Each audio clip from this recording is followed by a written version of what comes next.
Se propuso ser presidente de Talleres a los 40 años y lo logró. Vendió bidones de nafta, tuvo un exitoso bar y hasta fundó una ONG. Es abogado y un reconocido empresario cordobés. Su liderazgo y convicción lo llevaron a ser quien es. Hoy, en Pocas Pulgas, Rodrigo Escribano.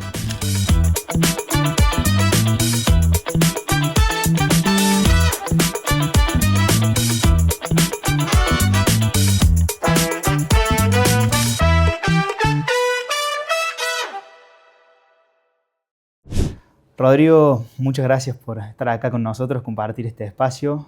Sabemos que sos una persona que tiene experiencia en los medios, así que suponemos que nervioso no estás. Conocemos también tu etapa de abogado, de dirigente, de empresario, pero queremos ir un poquito más atrás. Nos han contado que empezaste vendiendo bidones de nafta, teniendo algunos negocios en Nueva Córdoba. Contanos un poco, bueno, cómo arranca tu vida en el mundo empresarial. Bueno, eso fue hace mucho. Quizás mi padre siempre trató de desarrollar el solucionar el problema y no solucionarlo él, ¿no? Siempre, entonces desde ahí creo que es una crianza de siempre buscar soluciones y también siempre fui muy emprendedor. Entonces en algún momento le vendimos con amigos, éramos tenía 16, 17 años, 18, nafta a la policía, he vendido bonos, yéndome al centro a pagar impuestos con bonos porque tenía una diferencia con pesos. Siempre con algún objetivo, me quería comprar una computadora, me acuerdo que eran cosas que no existían en ese momento y sí, la verdad que incursioné por muchos lugares. Después tuve con dos amigos, tuvimos un bar que llamativamente se puso muy de moda, lo que me trajo muchos problemas porque yo no tenía experiencia en la noche y bueno, eso fue medio traumático desde el punto de vista familiar. Pues, digamos, fue un éxito desde el punto de vista del negocio, pero me tuve que ir. Y fue una sana decisión.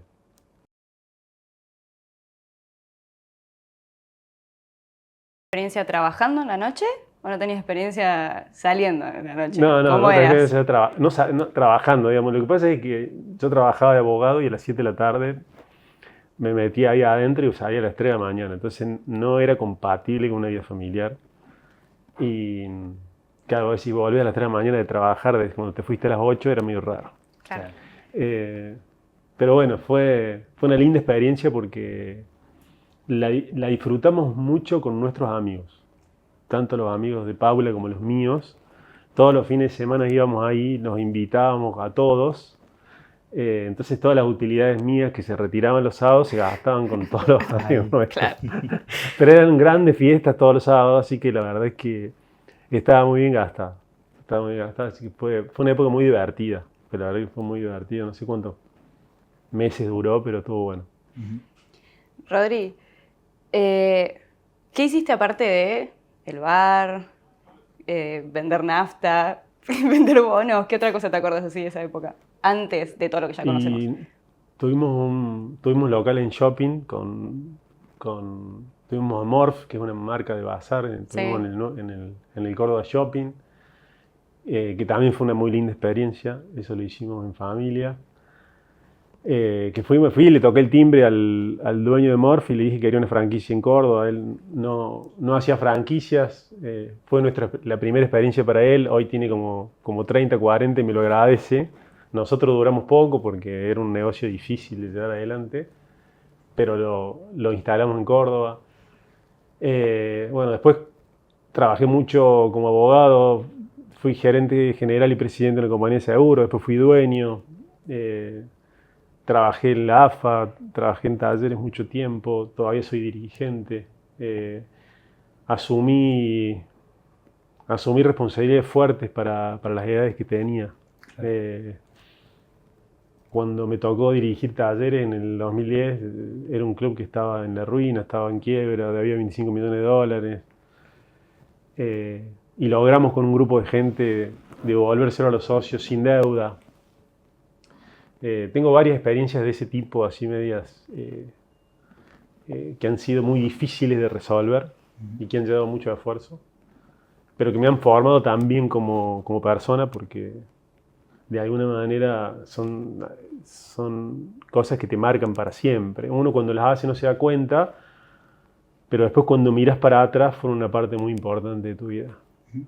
Recién en la pregunta anterior nombraste a tu papá y en esta a la abogacía. De una familia de contadores, tu papá, tu hermana y vos elegiste ir por ese otro lado. ¿Cómo fue esa? ¿Fue fácil? ¿No fue fácil? Mira, mi hermano también era contador. Mis dos hermanos fallecieron. Y mi papá contador y los familiares de él también. Y entonces yo lo que hice fue, obviamente, no sabía qué hacer y no era un fanático del estudio, me noté en ciencia económica. Claro. Y fui a la primera clase que era de matemática y me di cuenta que iba a fracasar, pero rotundamente.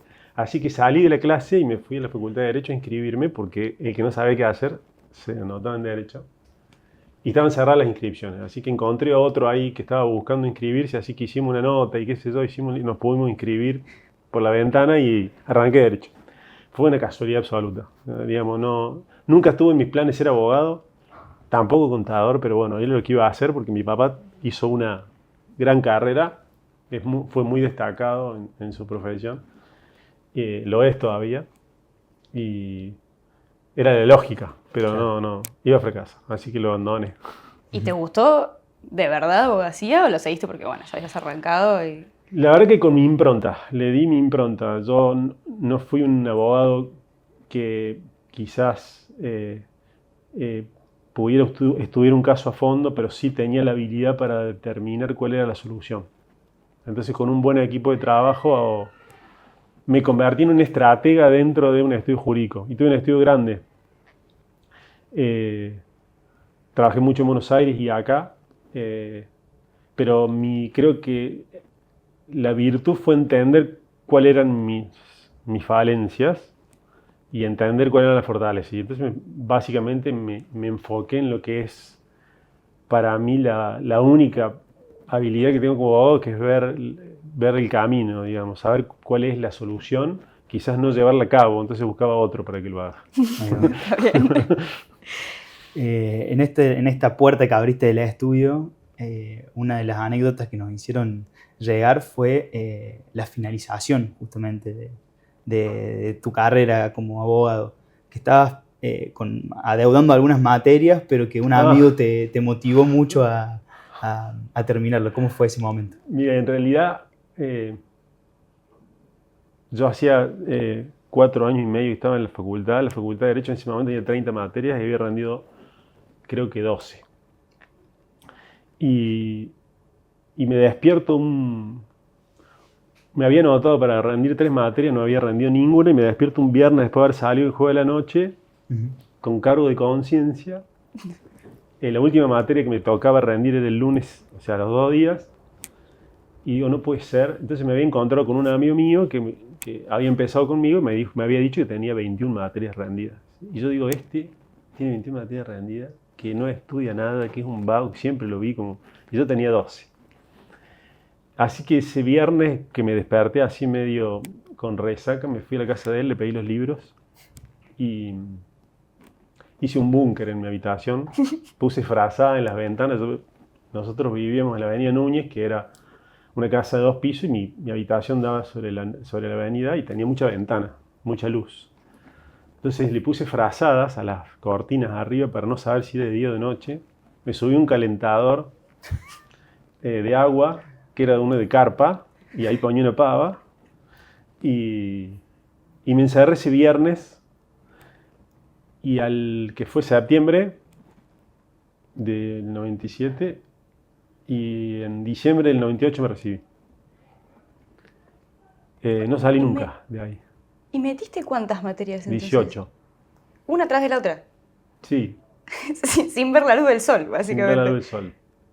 No hacía nada. Tomaba mate. ¿Decidido? Sí, me hice conectar un teléfono fijo.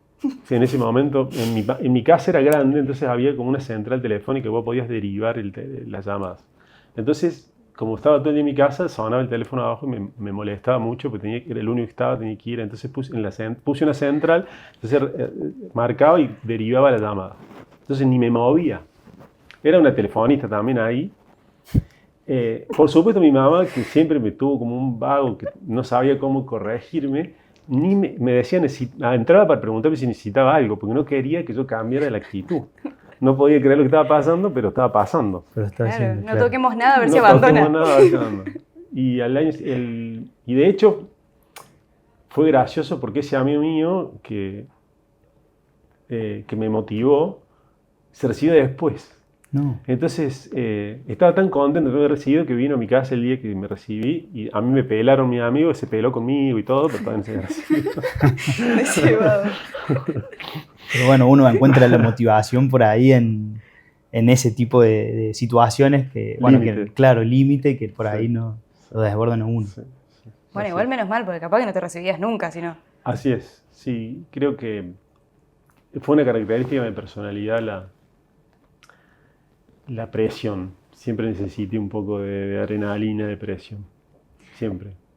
Te recibiste efectivamente, nos dijiste recién que terminaste trabajando en un estudio muy grande, pero después dejaste ese estudio. ¿Cuándo llega ese punto de quiebre en el que vos decidís abrirte? Mira, llega casi involuntariamente Yo a los 18 años, antes, cuando empecé a estudiar, que me pregunta mi mamá que por qué iba a estudiar Derecho, que por qué me había cambiado y qué sé yo le dije, mira, voy a ser abogado y a los 40 años voy a ser millonario para dejar de ser abogado y voy a ser presidente de Tatre. Y mi mamá me dijo, bueno, está bien. Me dijo, bueno, está bien. Y en definitiva, a los 40 años no dejé la profesión. A los 38 me tocó dirigir talleres, una especie de presidencia, porque era presidente de la sociedad que lo administraba. Tenía 38 años. No dejé la profesión, pero sí me corrí mucho.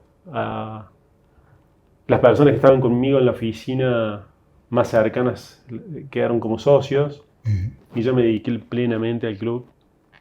Trabajaba en Buenos Aires en ese momento, así que era muy pesada la vida porque eran 7 por 24.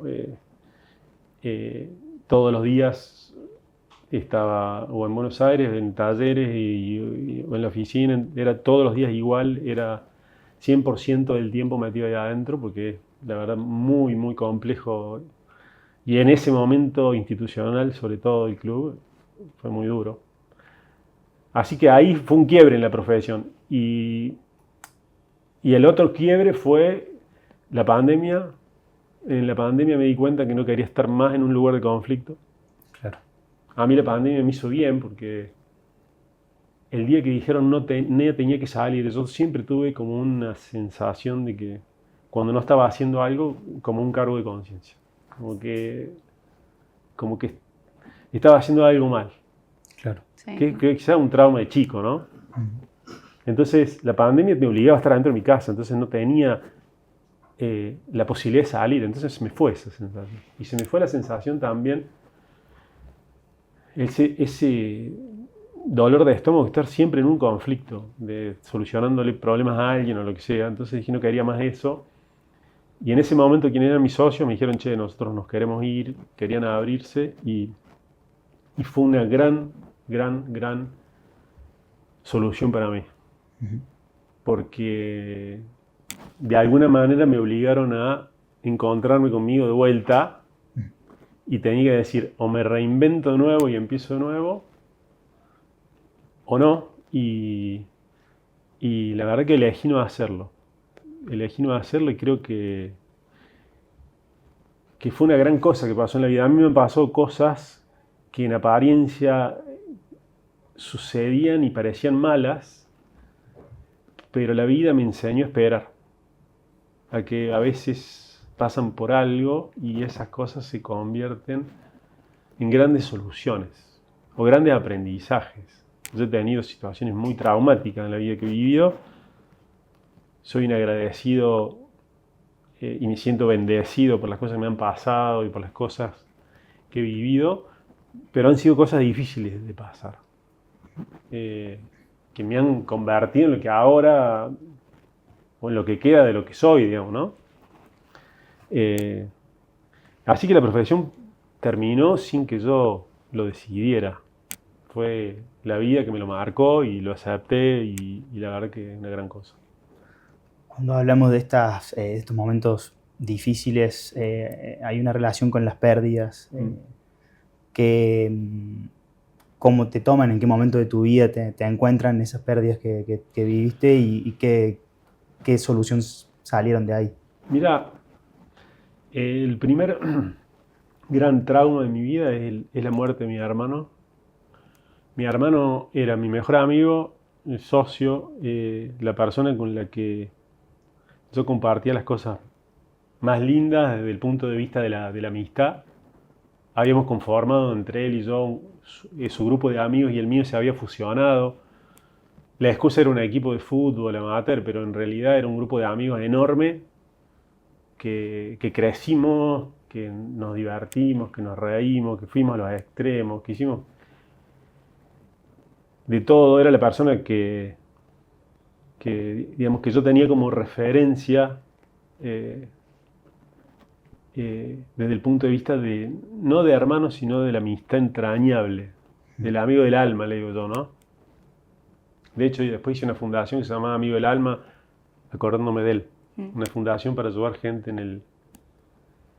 en situación de calle, que bueno, esa es otra historia, pero le puse ese nombre por él. Que muere en un accidente a sus 30 y pico, dejando un hijo de 3 años, uno de 1 mes, y me tocó hacer la cosa más cruel que hice en mi vida.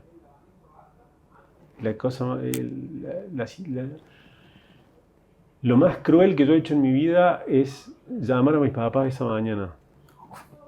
Estaba en el hospital, sentado afuera solo, y tenía que dar la noticia porque se murió conmigo. Yo llegué en el momento, digamos, más difícil, y no quería que pasara el tiempo, no quería que llegaran. Yo lo llamé a mi papá, que me conoce mucho, eran las 6 de la mañana, y le dije, me dice, ¿qué pasa? Se despierta, le digo, vení al hospital. Y él, como me conoce tanto, no me preguntó por qué. Porque si yo no le decía, era por algo, entonces él ni siquiera me preguntó. Me dijo, bueno, ya voy. Y esos 20 minutos que tardaron en llegar fueron para mí eternos. Y el momento más doloroso de mi vida, quizás más que la muerte, verlos a ellos fue muy cruel. Y a partir de ahí intenté tapar el sol con las manos. O sea, trataba de que todo el entorno que se había destruido, sostenerlo, que es imposible. Uno cree que eso te lleva puesto, te carcome, Yo siento que ahí se murió una gran parte de mi alegría, digamos, ¿no? Era otra persona. Ni mejor ni peor, era distinto, era...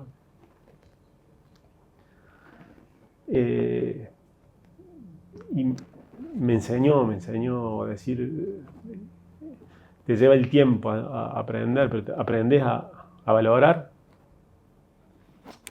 a entender quiénes son las prioridades,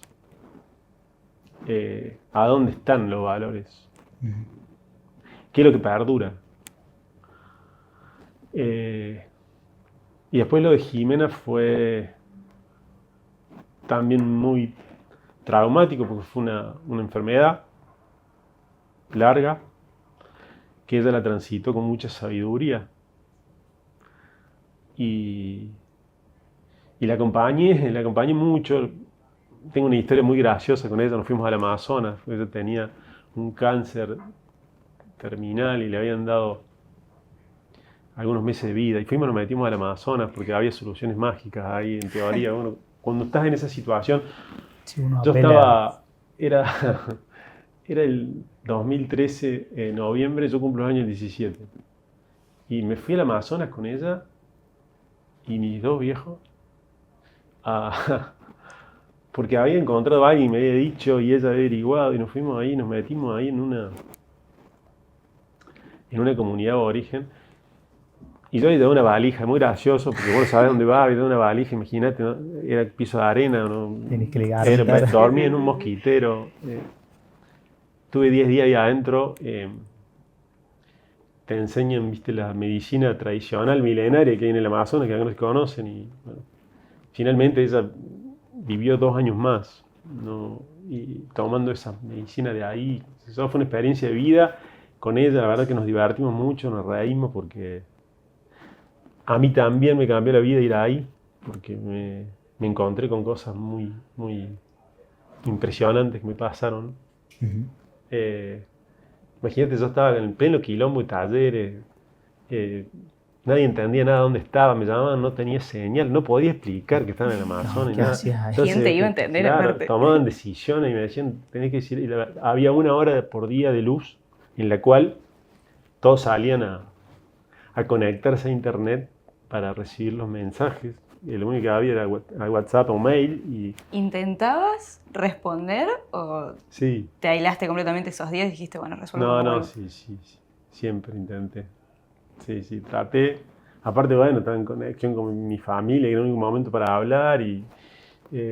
¿Tus viejos cómo vivieron esa experiencia? Fue muy gracioso, porque mi papá es muy estructurado, dice yo, y ahí nada, bueno, no encajaba. Así que bueno, tuve unos días de adaptación.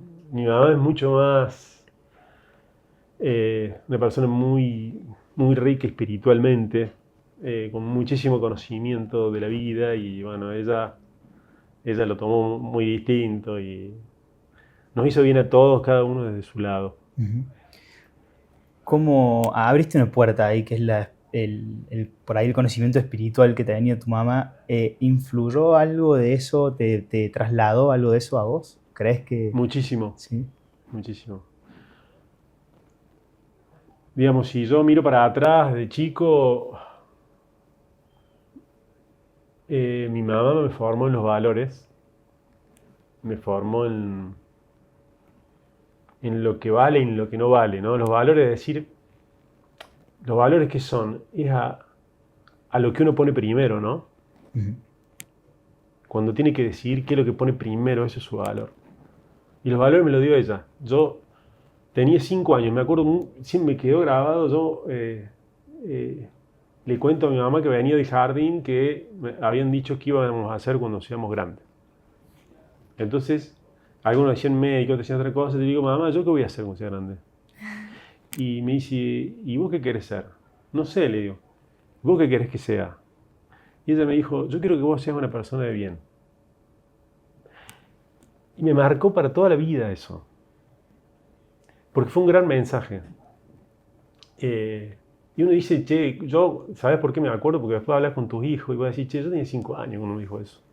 Y uno cree que el enano ese que está ahí no te escucha y te escucha. Y registra y todo. lo marcas. Sí. Y después le ves defectos de si esto es culpa mía. Ese fui yo. Por lo que le dije o por lo que no le dije. Y después con el tiempo, sin duda que muchísimas de las herramientas que tengo desde el punto de vista de respirar, de confiar, de mirar para arriba, de tratar de entender que las cosas son por algo, es porque ella me dio muchísimos valores, muchísimo conocimiento y la oportunidad de desarrollarlo, ¿no? Por supuesto que ella quiere que lo desarrolle mucho más que lo que yo hice y me dice, no hagas tanto negocio y haz más de esto, pero bueno, tenemos ahí una linda charla siempre cada vez que hablamos de eso. ¿Tenés algo pendiente, alguna experiencia, algo que te gustaría compartir con tu mamá, así más espiritual? Bueno, hemos hecho muchas cosas. Yo he trabajado mucho con ella. Y han sido horas, en serio, ¿no?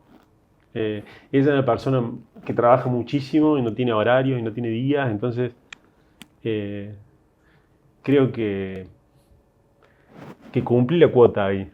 Igual ella siempre dice que soy un desperdicio, que podría haberlo hecho mejor. Bueno, típica presión de madre. ¿Qué? Típica presión de madre. Digo. No es No, suficiente. es por su enorme necesidad de que las cosas sean correctas siempre. Para ella tiene un dicho que, bueno, que viene de alguien más también, que lo perfecto es lo recto, ¿no? ¿Quién puede hacer más recta una recta, ¿no? Y de ahí viene lo correcto. Lo correcto es lo que no tiene ningún defecto, es lo que de alguna manera uno no puede de alguna manera discutir, ¿no? Entonces, está siempre en la búsqueda de eso, ¿no? En todas las situaciones de la vida. Y bueno, nos hemos divertido mucho buscándolo por ahí.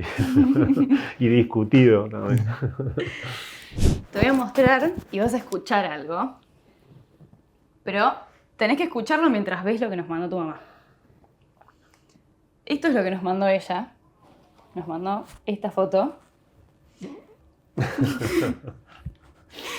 Y esto es lo que nos contó.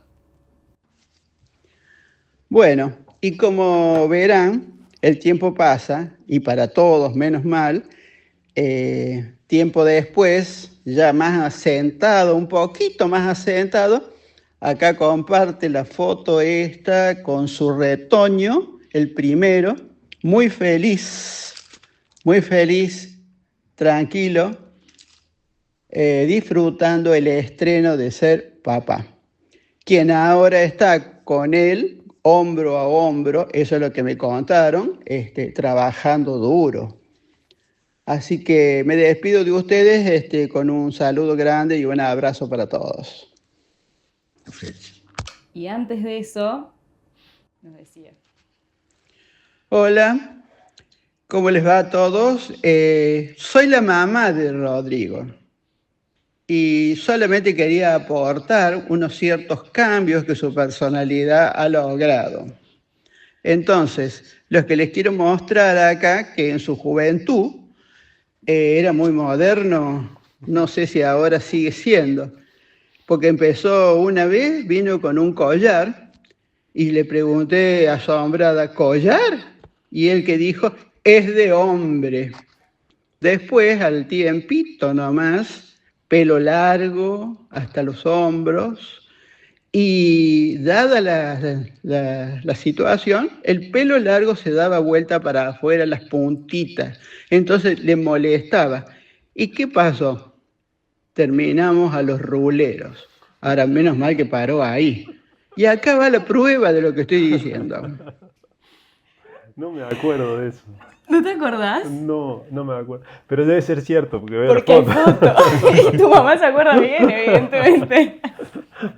No me acuerdo. Pero sí es verdad que tuve el pelo largo, sí. Una locura. Perdón que Una me locura, puse. me quedaba muy mal. Pero bueno, en ese momento era como que estaba como de moda, no sé qué, y me dejé el pelo largo. Tenía 16, 17, 18, no sé. Pero tuviste el pelo largo Largo, sí, un bastante tiempo como igual. 2 años, sí.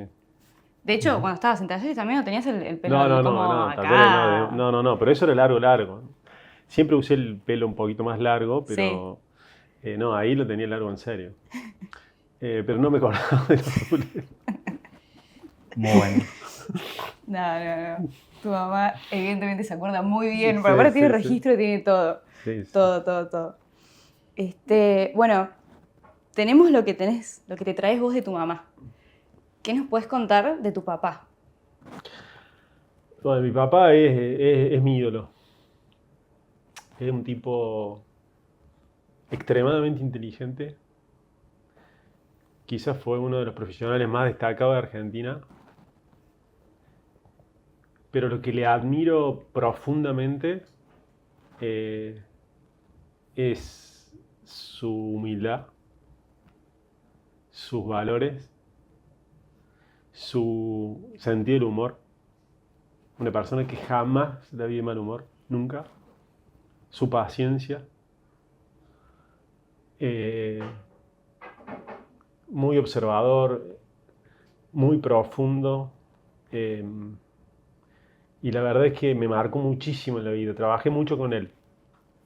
Y todo lo que he logrado ha sido por el aporte, por su consejo, por su impronta. No descubro nada porque para mucha gente es eso él, pero a mí me marcó profundamente, profundamente. Y lo escucho hablar con mis hijos y por ahí le dice las cosas que me decía a mí con esa profundidad. Esa profundidad que la simpleza de los tipos inteligentes. ¿Viste? Los tipos inteligentes te dicen las cosas fácil. Cuando alguien es muy inteligente te explica algo difícil fácil. Te lo resume. Una vez yo tenía que ser chiquito, me estaba bañando en una bañadera y había hecho varias veces lo mismo. Con la tapa del shampoo le había hecho un agujero al jabón y entonces lo había dejado había tirado el medio del jabón, lo dejaba con un agujero, porque lo apretaba con el agua caliente y... Entonces a la tercera vez se me sentó ahí en la bañadera y me dijo, me agarró el jabón que había desperdiciado y me dijo, ¿sabes lo que es esto? Y yo digo, sí, un jabón. No, me dice, eso es trabajo acumulado mío. Y vos lo estás tirando. No, o sea, que... Claro. Me la voy a tomar. Tipo, para mí era jabón. Solo eso me dijo, pero con esa sonrisa y se fue. Y bueno, me dio grandes lecciones en la vida. Y la verdad que todavía hoy, que tiene 83 y charlamos de muchas cosas, es la persona a la que le pido un consejo. Es a la que me encanta escuchar qué opina de algo. Es como que es un distinto, ¿no? Él te transmite la pasión albiazul, ¿puede ser? Sí, Viene de ahí. sí, él...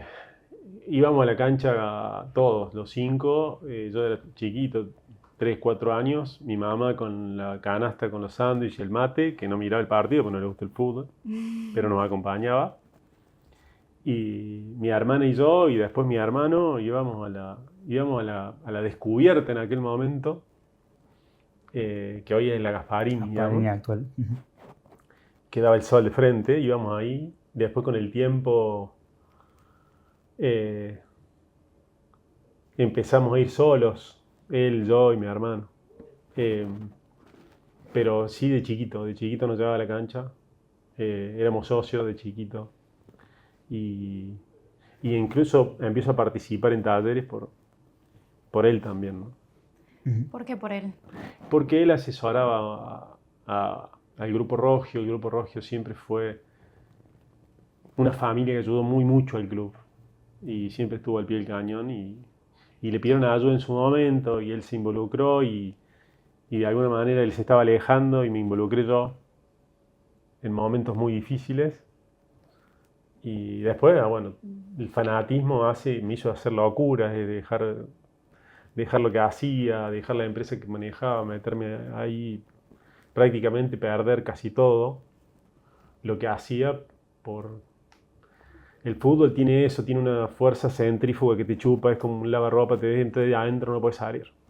No puedes salir porque la adrenalina, la pasión, lo que pase el domingo te determina cómo vivís la semana, el ver el partido como hincha, que a veces no es tan bueno, sufrirlo en el alma y grandísimas satisfacciones también. Verlo hoy al club como está es una gran satisfacción. ¿Qué? Perdón. Quería ir a la parte de la 2004, digamos, creo que es el momento en el que el club está en una crisis institucional y... el 28 de diciembre de 2004 quiebra. Claro, le quiebra y hay que, bueno, reestructurarlo y entrar en ese momento de un club, si se quiere, bueno, dañado o con ciertas... Dañado, sí, paralizado, los jugadores de paro. Claro. Talleres estaba peleando el descenso en B Nacional y los jugadores hacían paro porque no se les...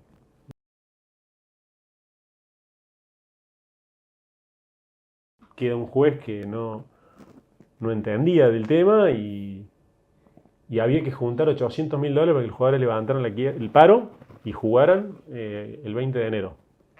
Eso era 28 de diciembre.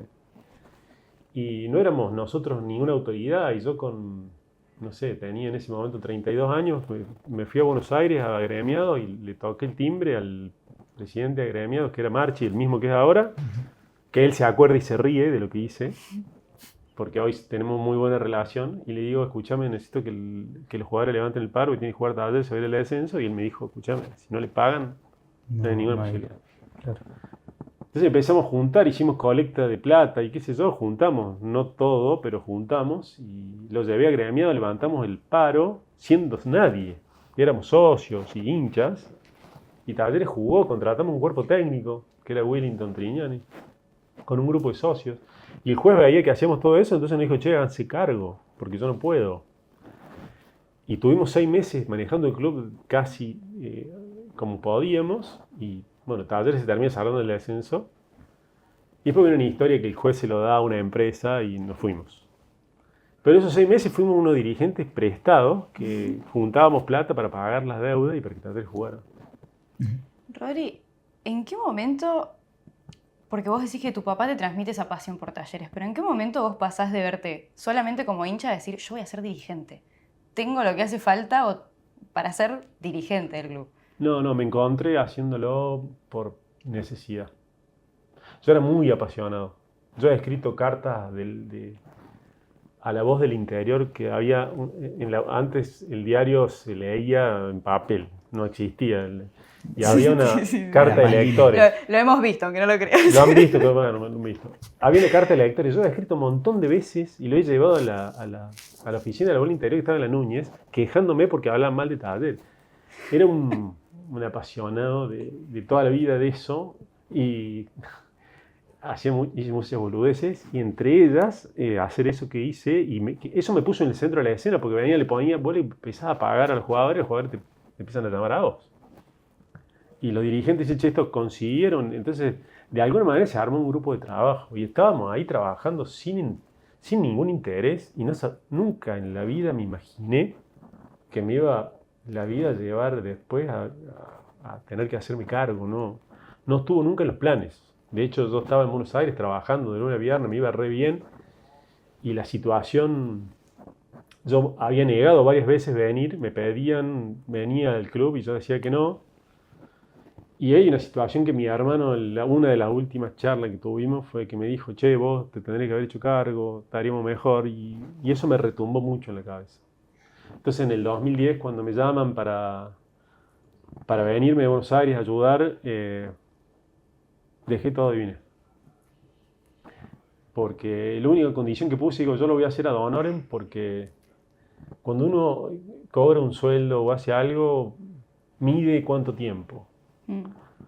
Y para mí eso no, entonces se lo dije a todo el equipo de trabajo que tenía. Le dije, primero no me hablen del fútbol, vamos a levantar la quiebra. A la gente no se lo podía decir, al hincha no le podía decir, che, no vamos a armar. No de fútbol, sí. Pero yo sabía que la única manera de que el club volviera a ser lo que había sido en algún momento era que saliera de la quiebra. Entonces hay que pagar la quiebra, hay que pagar los 25 millones de dólares. Y se lo dije al equipo de trabajo, vamos a trabajar todos los días, todo el día, y no vamos a cobrar. Nadie. Los ojos, me imagino. No, muchos se fueron y muchos se quedaron. Ahí va. Y los que se quedaron hoy tienen la estrella puesta en el corazón. Porque fue una experiencia tremenda de vida. Tremenda. No teníamos red de seguridad. Yo estoy eternamente agradecido a esa gente porque cada uno tiene su situación, ¿no? Yo lo podía hacer, quizás. Y algunos otros hicieron más esfuerzo que yo.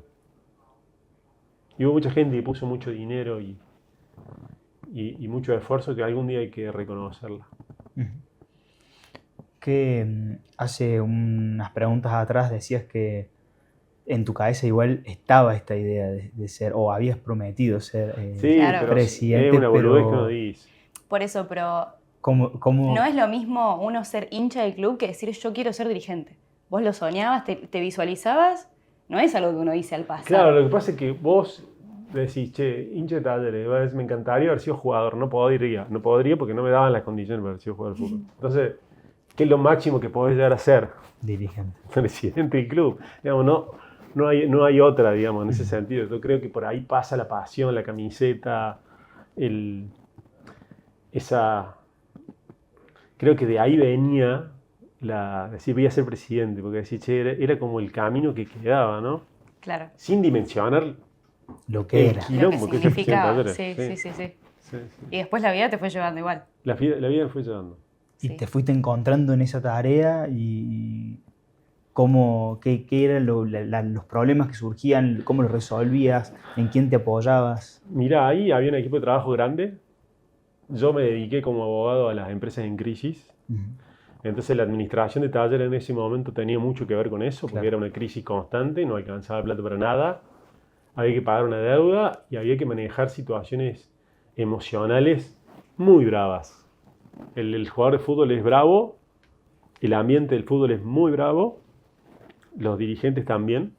Entonces había que amalgamar todo eso y quizás esa fue mi función más importante, ser el estratega de para dónde ir, qué decir. Puse la cara muchas veces en situaciones en las que no tenía nada que ver, pero la puse porque hacía falta que alguien se hiciera cargo y me tocó y lo hice y no me arrepiento porque lo hice de todo corazón y a conciencia de que era el camino. A veces cuando uno ve que la luz está allá y ninguno de los otros la está viendo, los tenés que llevar y convencer de que la luz la van a encontrar. Y bueno, esa era mi función. Cierren los ojos, aprieten los dientes, vamos, y así fue.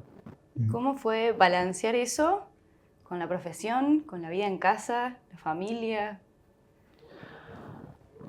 Mira, no soy bueno para el balancear. Ok. No soy bueno. Yo en la vida tengo una bendición muy grande que es mi familia. Y la que construyó mi familia, mi mujer, es la que se encargó de darme el equilibrio. Sin que ella me hubiera ayudado y apoyado, no hubiera hecho nada. No hubiera podido estar en Talleres, no hubiera podido ser empresario, no hubiera podido ser abogado, nada de mi vida hubiera pasado. Porque ella fue siempre la que, o en silencio, o marcándome el límite, o apoyándome en el momento más difícil, o corrigiéndome, fue la que construyó los cimientos de todo lo que hice. Es imposible, digamos, que el resultado se hubiera dado si la sacas a ella de mi vida. No te da la ecuación. Jamás hubiera pasado nada de lo que pasó. Por eso yo miro para atrás y digo, soy un agradecido a la vida porque es como... son piezas puestas perfectamente, ¿no? Porque es una ecuación muy difícil que se dé. Entonces hoy me encuentro en la vida sin querer en el lugar que quiero. Sin querer, sin haberlo buscado. Jamás me imaginé tampoco BS Group y... no, se dio. Pero sí, y se dio y parece que hubiera sido el plan perfecto para que todo funcionara de nuevo. Para que todo se desarrollara más.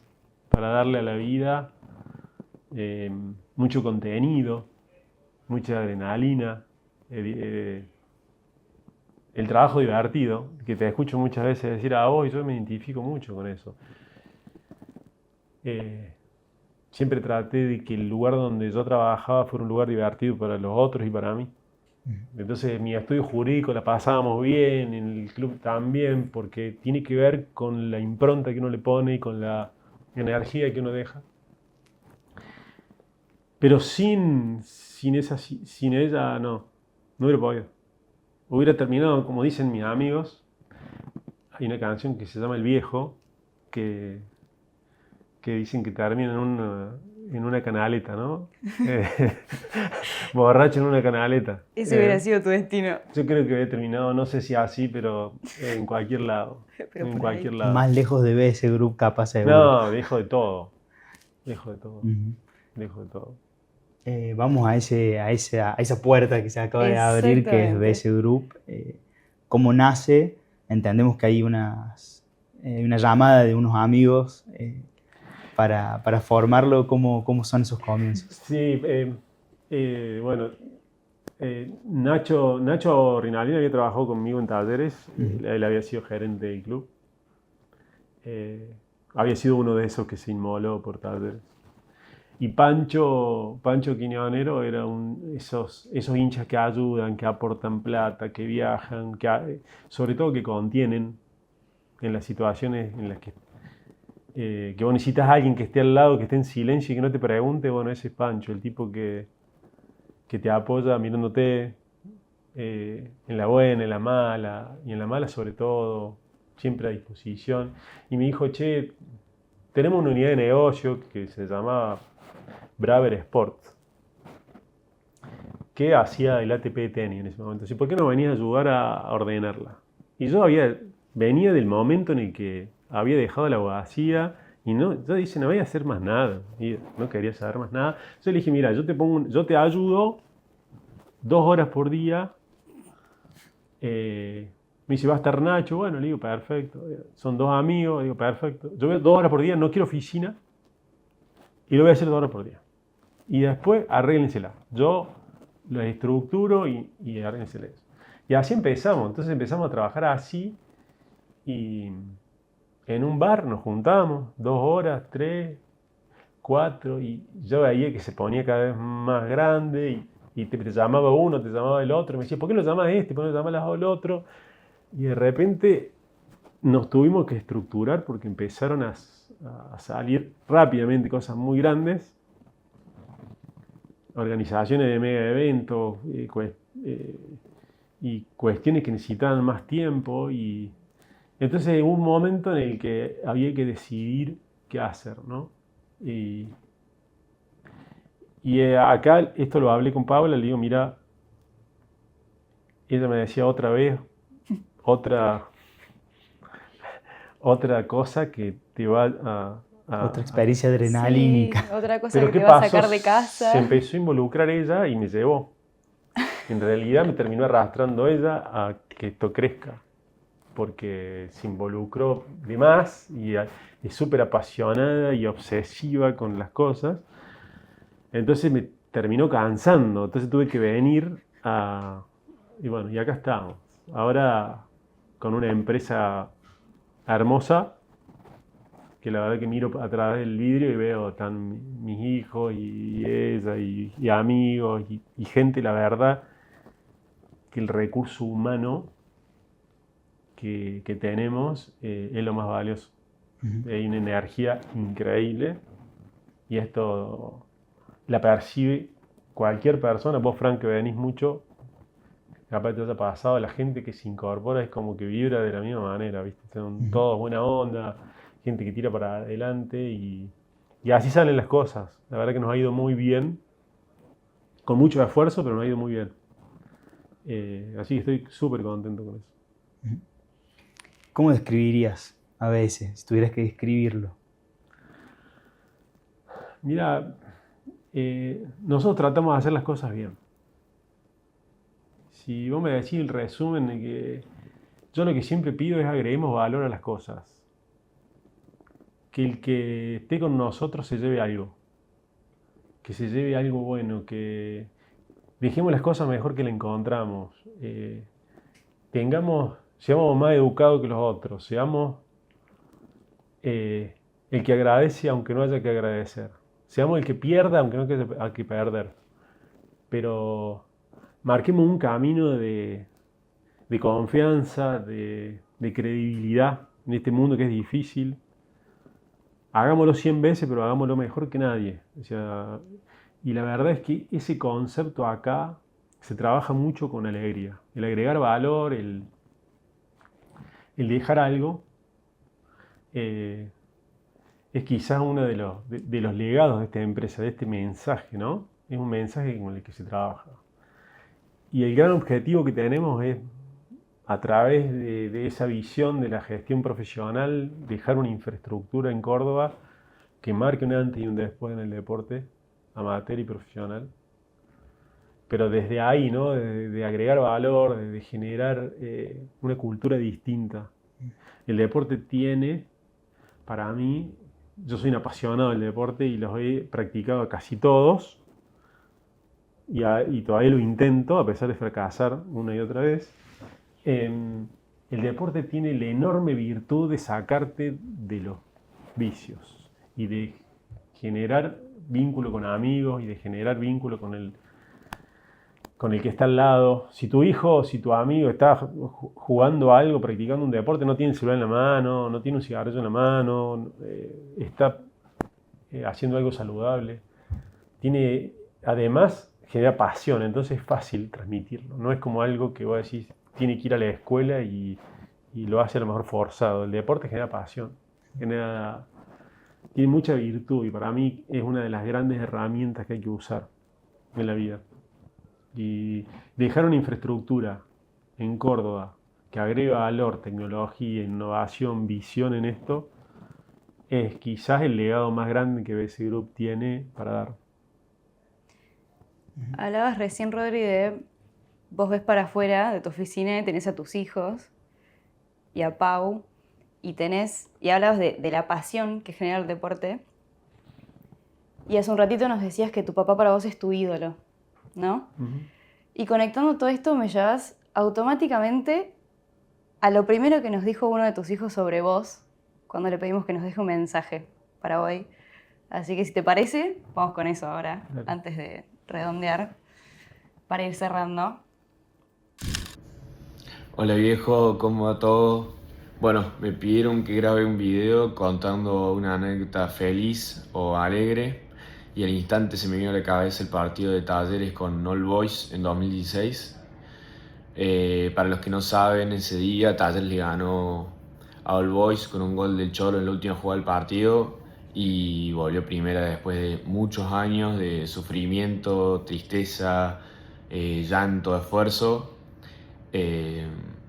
Nunca me voy a olvidar cuando hace el gol el Cholo en la última, me agarras, me acostas sobre tus hombros, yo llorando como un nene recién nacido, y nos metimos a la cancha cuando el partido ni siquiera había terminado. La verdad que es una sensación que nunca en mi vida me voy a olvidar. Pero bueno, también quería aprovechar para dejarte un mensaje, que quiero que sepas que sos una gran persona, que sos mi ídolo y que te amo con todo el alma. Bueno, te mando un saludo, viejo. ¿Qué significa para vos poder compartir todo esto con tus hijos? Con Balti, con Beni ahora. Bueno, y bueno, Cristo que ya va a llegar. Es un regalo del cielo. Es un regalo del cielo. Y cuando decís la resiliencia, capaz, el levantarse, tiene que ver con eso que tenés construido en tu casa, ¿no? Con eso que te esperan ahí. Son los que te obligan a levantarte, a ponerle una ficha más, a decir vale la pena, ¿no?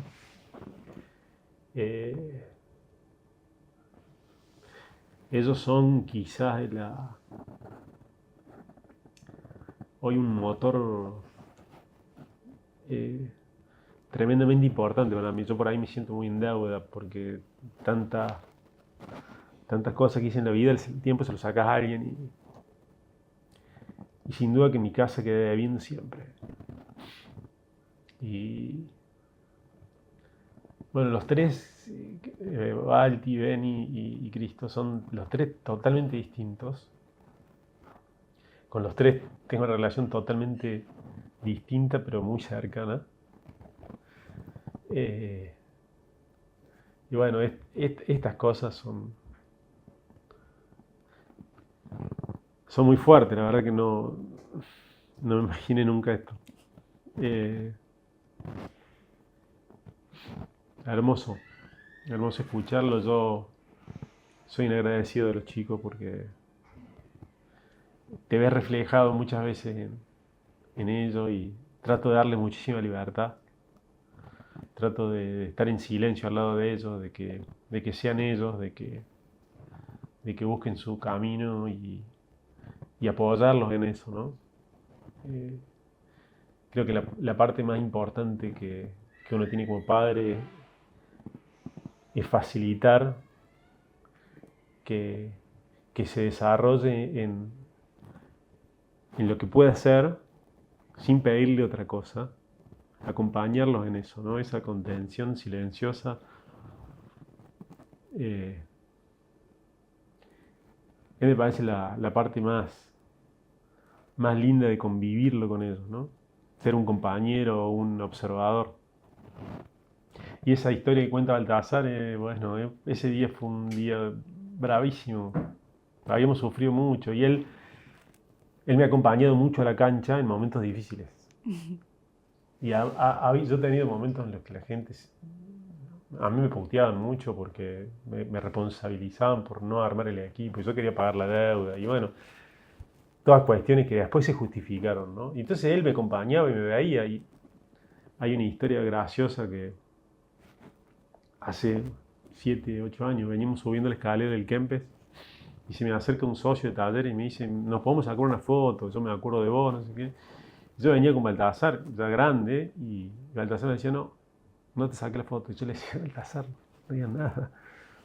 No te saqué la foto. No, yo me saqué la foto y se ahí le digo, ¿cómo me va a decir eso delante de...? Me dice, ese te puteaba por el vidrio. Claro, cuando él tenía 4 años, se acordaba, claro. Y él tiene todo ese sufrimiento, todos esos momentos traumáticos, él lo ha vivido conmigo, yo no me di cuenta, yo lo metí en el vestuario, él vivió de chiquito el vestuario de Tabatera adentro, con los jugadores, con esto, con lo otro, entonces, claro, se lo chupó y él no lo entendía. Bueno, y hay un loco apasionado que lo tengo que bajar de la silla, que hace desastre, y bueno. Pero bueno, alguna culpa tenemos, Pero bueno, hermoso recuerdo. A lo largo de la entrevista nos has dado un pantallazo general de lo que significaron tus papás para vos, de cuál es el mensaje que vos querés transmitir en los lugares donde has trabajado o los objetivos, qué querés transmitirle a tus hijos. Pero si tuvieras que describirte a vos y decir quién es Rodrigo Escribano, ¿cómo lo haces? Yo soy un tipo muy afortunado. Yo me siento bendecido. Porque la vida me dio absolutamente todo lo que hubiera querido tener cuando era chico. Hoy miro mi familia, miro mi entorno. Tuve muchísimos amigos. Desde ya de mis situaciones, lo que me pasó, no quiero tener mejores amigos. Lo bloqueo. Pero me considero un afortunado que aprendí a ser resiliente. Y un luchador, a partir de ahí tengo mucha voluntad. Bueno, se llama Sección La Pipeta y tiene mucha relación directa con el nombre del programa, que es Pocas Pulgas. ¿Te consideras alguien con pocas pulgas? No, la verdad que era cuando, hasta los 20 y pico, sí, era tremendamente pasional. Hoy soy más pausado. Hoy le doy una segunda oportunidad a las cosas y trato de pensar y respirar. Fui tremendamente pasional, he hecho barbaridades, pero ya no. Ok. Entonces, ¿qué logra ponerte los pelos de punta? Mi mujer me pone los pelos de punta. Me pone los pelos de punta que me pregunten muchas veces lo mismo. o que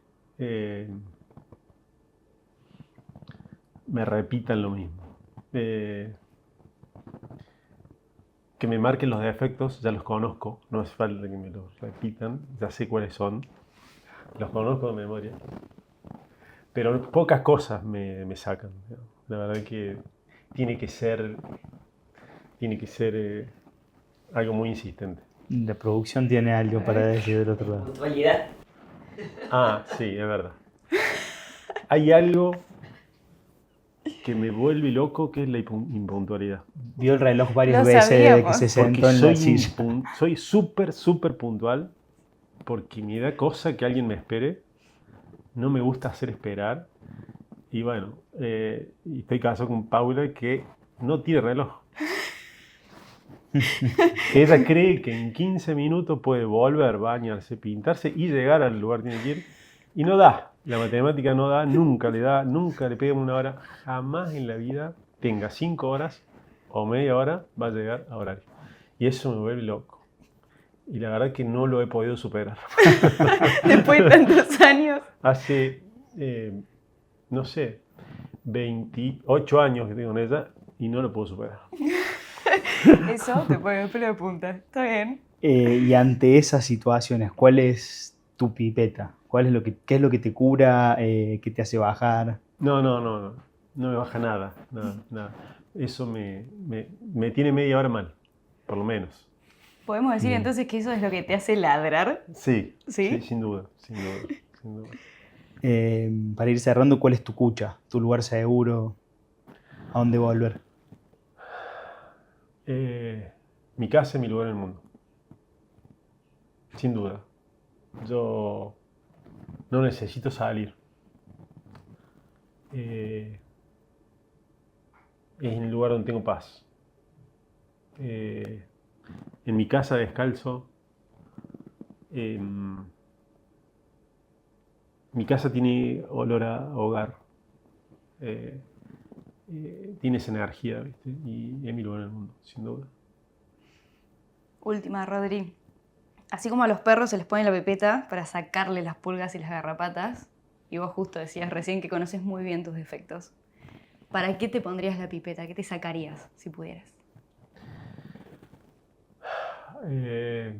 Quizás es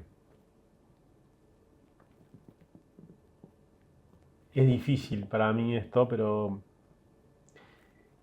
el haber perdido traumáticamente cosas y tener una enorme percepción sobre lo que pasa me hace, cuando percibo situaciones de inestabilidad, me genera emocionalmente energía, me genera las situaciones personales, no las laborales, no las deportivas, sino las personales. Que con tu hijo, con tu mujer, con tus padres, esas situaciones me generan un nudo en el estómago. Y tengo una percepción muy grande sobre las personas que tengo cerca, porque hablo poco, pero los percibo, los conozco, Entonces me suena el teléfono a la madrugada y hay un dolor en el estómago tremendo, o una situación que me gustaría no tenerlo eso. Me gustaría sacármelo porque